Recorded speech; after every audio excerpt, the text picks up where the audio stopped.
pessoal, vamos, falar agora um pouco mais sobre o contexto bíblico, Nós paramos no capítulo 19, Terminamos de falar ali sobre a Babilônia, que ela havia caído.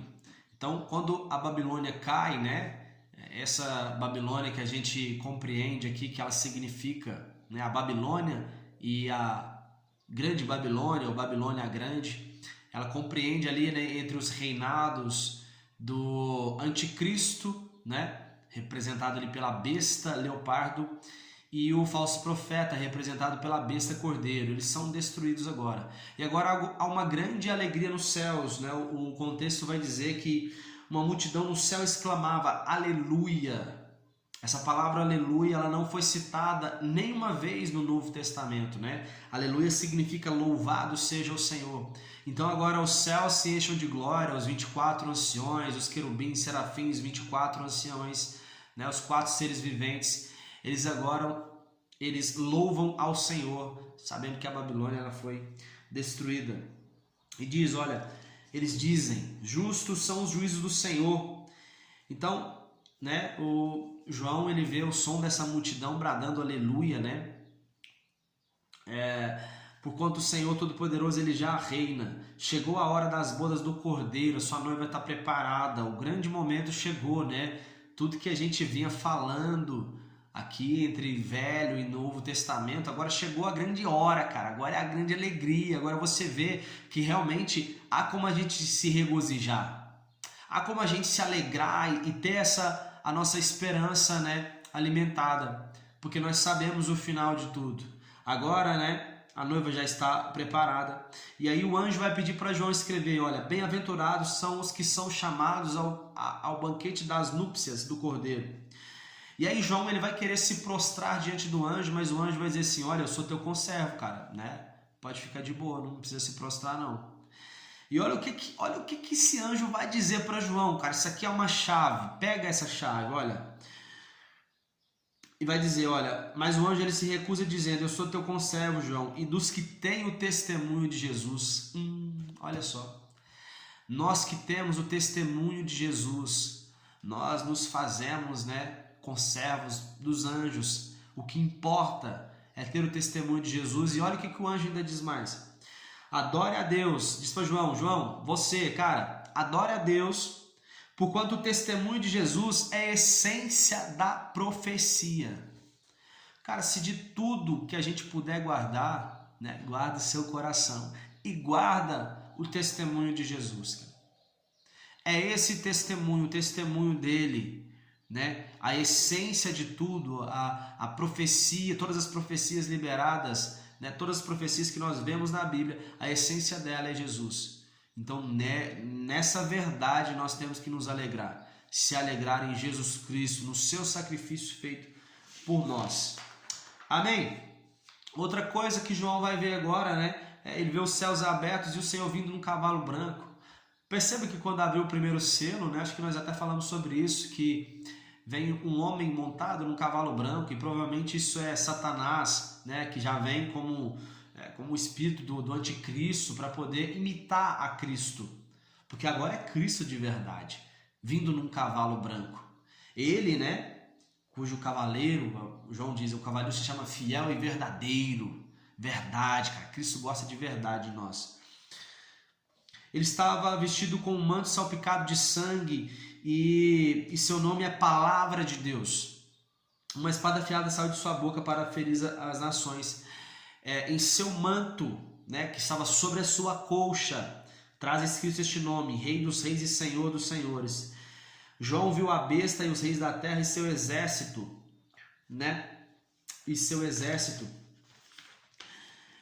para guerrear contra aquele que está montado no cavalo branco, porque nós vemos, essa batalha final que vai acontecer, e Cristo vai vir para poder acabar, com o exército do anticristo, ali, do falso profeta. E aí eles são derrotados, a besta ela vai ser presa junto com o falso profeta.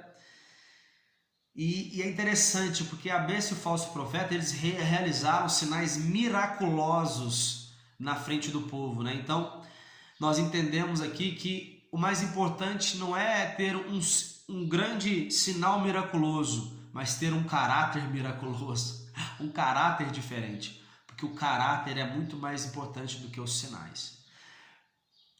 E aí eles foram lançados no lago de fogo. Esse lago de fogo, logo à frente a gente vai ver, é a segunda morte. Tipo, jogou no lago de fogo, já era, velho. Já era. Daqui a pouco a gente vai falar sobre a primeira e segunda ressurreição. Mas o lago de fogo representa a segunda morte. E depois dessa morte já não há mais esperança. Então agora vê um anjo que desceu do céu, né? Um anjo desceu do céu com a chave do abismo e grande corrente na mão e prendeu o dragão, a antiga serpente, né? Amarrou Satanás por 1000 anos ali. Agora vai dar início ao milênio, né? Ao tempo aqui onde Cristo irá reinar na terra, certo? Depois dos 1000 anos ele vai falar que Satanás vai ser solto por um pouco de tempo, né? E aí João tá vendo outras coisas, vai ver, olha, vi tronos e estavam as almas dos que foram degolados por causa do testemunho de Jesus e da palavra de Deus. Os demais mortos, eles não reviveram até que se completasse os 1000 anos. Essa é a primeira ressurreição. Então há uma primeira ressurreição antes do milênio e vai haver uma segunda ressurreição depois do milênio. O milênio que pode ser representado aqui, né, como um dia. Para Deus 1000 anos é um dia e um dia é como 1000 anos.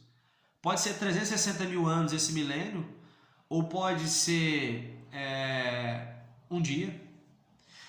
Alguns acreditam aqui, né, que desse reino milenar, acredita que esse reino, né, é o reino atual que nós temos, né, dos santos redimidos no Senhor. Outros acreditam, né, que realmente esse reino é depois, né, que acontece que o falso profeta, né, que o anticristo, eles são jogados no lago de fogo, aí inicia. Mas há aqueles que acreditam que esse reino, né, já está acontecendo na Terra. Mas o fato é, né, que o que dá a entender que realmente pelo contexto é que esse reino milenar, ele, né, é um reino que está para acontecer ainda. Como o próprio manual de Halley vai dizer que há algumas profecias, como por exemplo em Zacarias capítulo 8, né, em Zacarias capítulo 8, versículo 3 ao 4, vai dizer assim que homens e mulheres de idade avançada voltarão a sentar-se nas praças de Jerusalém, cada um com sua bengala por causa da idade. As ruas da cidade ficarão cheias de meninos e meninas brincando. Então são profecias que ainda não aconteceu.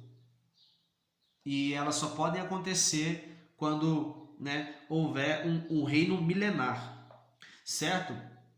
Então, voltando aqui para o contexto, o que vai dizer? Ele vai falar aqui para nós, né, que ao fim dos 1000 anos, Satanás ele vai ser solto e seduzirá as nações que estão nos 4 cantos da terra, Og e Magog. Agora vamos parar aí, porque você tem um reino milenar agora, né? Vamos botar que é 1000 anos, então, Cristo reinando. Então, cara, só vai ter Jesus. Satanás, ele tá preso, certo? Um anjo vem e prendeu Satanás, a antiga serpente. Ele tá preso. Então agora só tem Cristo, né, aqui no reino milenar. Então, logo após, quando Satanás é solto, ele vai seduzir as nações. E ele vai até citar nações aqui, ó, que estão nos 4 cantos da terra, né? E cita Og e Magog. O que significa Magog? Magog é o nome das nações do norte pertencente à posteridade de Jafé. Lembra dos filhos de Noé? Sem cães de Jafé. É a posteridade desse povo. Essa é a nação de Magog. E Og é o príncipe dessa nação. Certo? Em Ezequiel 38, 39 vai dizer que eles atacaram o povo de Deus pelo lado norte, né? Sabe? Que vai dizer assim, esse povo provém dos 4 cantos da terra. Então esse Og e Magog representa isso, né? Magog é esse povo ali descendente de Jafé, né? O filho de Noé. E Og é o príncipe deles. E eles atacaram o povo de Deus, né? Isso que vai representar aqui, né? Eles estão nos 4, eles vão seduzir as nações nos 4 cantos da terra. Tá, vamos lá. Continuando. As nações marcharão e cercarão a cidade amada. Todavia um fogo desceu do céu e as devorou. Né? O que é interessante, que eu acho que eu até não falei aqui, é porque depois desses 1000 anos você vai ver que ainda o povo vai ser seduzido por Satanás. Não fala que é durante o período do milênio, Mas fala que após, aqui, ó, após Satanás ser solto, ele vai enganar essas nações.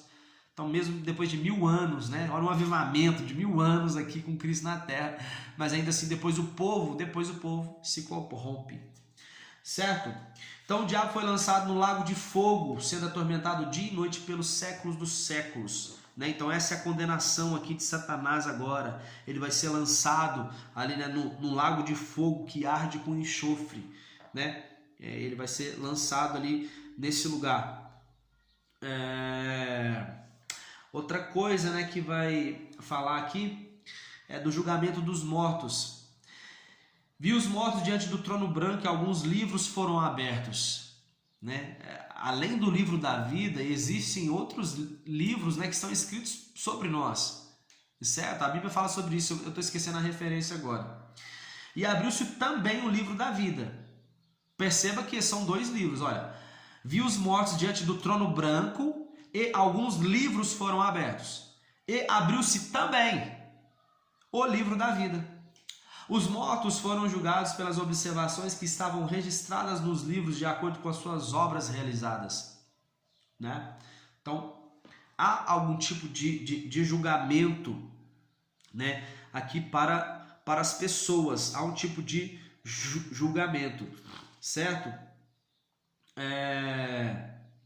Os mortos foram julgados pelas suas observações que estavam registradas nos livros de acordo com as suas obras realizadas. A morte e o Hades entregaram seus mortos e foram julgados de acordo com o que tinham feito. Então a morte e o Hades foram lançados no fogo. A morte e o Hades. O que é a morte e o Hades? O Hades é o inferno. Então agora, além de ter ali Satanás que foi jogado no lago de fogo, né? As bestas ali foram jogadas no lago de fogo. Agora a morte é jogada no lago de fogo. E também o inferno é jogado nesse lago de fogo. E daí já não há mais sobrevivência, acabou. Então agora o negócio começa a melhorar. A segunda morte é o lago de fogo, nós já falamos. Todo aquele cujo nome não foi encontrado escrito no livro da vida, esse também foi jogado, né, no lago de fogo, certo? Eu acho interessante porque assim, às vezes a gente fica pensando, o que Halley está dizendo aqui. Eu estou tentando procurar aqui a referência que ele colocou aqui, mas eu acho que eu perdi ela. Mas quando a gente pensa assim, então peraí, então eu tenho que lutar para poder ser o salvo, né? Para mim não ser jogado aí nesse lago de fogo. Só que a questão que a gente já foi salvo, né? Nós somos salvos pelo Senhor. A Bíblia diz, ó, todo aquele que invocar o Senhor, ele vai ser salvo. Mas existe a questão das obras. Certo? Existe essa questão de algumas obras. E aí não se sabe ao certo. Não dá para explicar como que vai ser, né, esse julgamento. O fato é que nós somos salvos, né, por crerem em Jesus. Agora ele fala de obras aqui que estão registradas também. Mas a Bíblia diz também que a salvação ela não vem pelas obras. Então, né, eu acho que é muito mais fácil a gente confiar na obra consumada de Cristo e a gente andar por essa obra procurando obedecê-lo do que crer nas nossas próprias obras. Sabe, eu acho que a maior obra que nós temos é confiar em Cristo, na obra consumada que Ele fez por nós e não nas nossas obras. E eu não imagino Deus vindo aqui querendo julgar, olha, você errou, você pecou nesse instante, tá vendo? Eu quero te mostrar esse erro, né? Eu creio que esse livro não está falando disso. Mas como eu disse, isso são, né, especulações, não se sabe ao certo, né, quais obras são essas e por qual motivo a pessoa vai ser jogada no lago de fogo. O fato é que as únicas coisas que foram jogadas no lago de fogo foram morte, inferno, o diabo e as bestas. Mas nenhum outro ser foi mencionado aqui na Bíblia que foi jogado nesse lago de fogo. E a Bíblia fala, né, sobre essa primeira ressurreição que vai haver antes do milênio e uma segunda ressurreição depois do milênio. Então eu creio que, olha, até mesmo depois do milênio, depois desse período aqui que Cristo vai estar na terra reinando junto com o seu povo, ainda assim vai haver uma segunda ressurreição e, consequentemente, uma segunda chance. Certo, pessoal? Então aqui a gente encerra, né? Eu creio que esse vai ser o penúltimo contexto bíblico que a gente está fazendo de Apocalipse e já a gente volta com a parte final. Um abraço a todos e fiquem com Deus.